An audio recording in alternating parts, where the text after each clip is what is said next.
And it's Wednesday. Here we go, Wednesday, hump day, and we're starting off with something we should all be concerned about, a computer bug, Kurt, called Heartbleed. What's that all about? Yeah, Mike, it affects 2/3 of all websites, Yahoo, Facebook, and one tech writer says this quote, "When all the net security people you know are freaking out, it's probably an okay time to worry. This afternoon, many of the net security people I know are freaking out. It compromises your passwords, your email, financial information. Could be bad stuff." Yeah, I mean, this is like a huge security flaw over the entire internet. This is a big deal. Anywhere? Like, how did Google discovered it? They're not really sure how to fix it yet, but they're just saying that all that secure information that was encrypted, people can possibly get access to it. Hackers can get access to it. They don't know the extent of it yet, but millions of people could be affected. Like I said, 2/3 of all websites. So since we use the computer at work, does this mean that we can't work today and we should go home? Yes. Yes?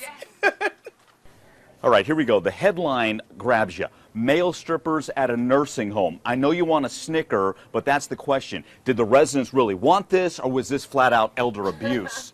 You want a snicker to start this, but if that's your grandparent or your mom in that home, are you really laughing? I don't think so. It's actually a lawsuit, and Bernice is her name, and she suffers from dementia, so she's confined to a wheelchair. So they're saying that she couldn't fend off the strippers, although there's a picture of her with a dollar bill in her hand. But it's serious, and there's a lawsuit. It's sad because if it's true and if these people didn't want this and they're really defensive about it, I think we've all seen strippers before. And well, I've seen strippers before. I've seen male strippers before, I'll be honest, I have. And they're on you, like they're on you, and they're moving and they're grinding, and they're gyrating, and it's very sexual. So if you don't want that attention, how do you fend it off? Like, what do you do? You're right, Mike. Like, if it's my mom, I'm thinking about it now. If it's my mom and my mom feels helpless and there's nothing I can do and I find out about it after the fact, of course I'm mad. I'm very upset. I don't want anybody taking advantage of my mom or my dad like that. I mean, if we find out that, hey, everybody was in and they all voted and everybody had their full faculties and knew what they were getting into, well, that's a different story. Mm-hmm. But if they were taken advantage of, and this is elder abuse, and the folks that work at that home were getting their jollies off this, ain't funny. Who hired the strippers to come there? Lisa, do you know that? The nursing home. Why though? Yeah. They What say the was the panel point? voted. Shuffleboard and That was bars, like- entertainment. Come on, Long Island. All right, Oscar Pistorius trial. This time he's on the stand versus the prosecutor. How heated did it get, Lynette? We knew that this was going to happen. We've seen an emotional Pistorius over the past 2 days. He's been crying. Court's been adjourned early. Today, there were explosions in the courtroom.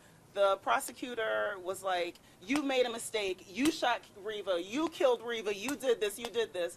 Oscar is defying. He's like, no, I didn't do this on purpose. I'm not admitting to the fact that I killed her. This was not intentional. That's a big part of this trial. Did he kill her intentionally, or was it an accident? We also saw a lot of video today, him at a gun range shooting a gun. I think it's like a big old rifle that he's shooting. He used a smaller gun with Reva, but he has experience with guns. And this video, they didn't really want to see this video with him at this gun range. So great day in court today. It's a lot going on. It was kind of intense, actually, because what they did was show a melon, him, shooting at a melon, and juxtaposing it to Reva's head, and they show her head wound. So basically, they're kind of painting a picture. That melon is what you did to her head, and that was kind of, to me, I don't know about. It was intense. And wasn't he all rah-rah as he was shooting the watermelon? Yeah. Like, so they want to show him as like this wild-eyed, rage-filled man, right? Right. All right, new season, new reality show, Nashville Wives, and we've got a Christian singer, country singer, Gary Chapman. He's going to be on with his wife, Cassie. What more do we know, Hannah? Well, he has a new album out, so that's the reason why. But okay, so Cassie and Gary, I think I found them a very interesting couple. There's a 23-year difference, but they defend their love. They say it's enduring. What's great about them, you guys, can't wait to tell you guys where and how they met. It's really interesting. That's a wrap.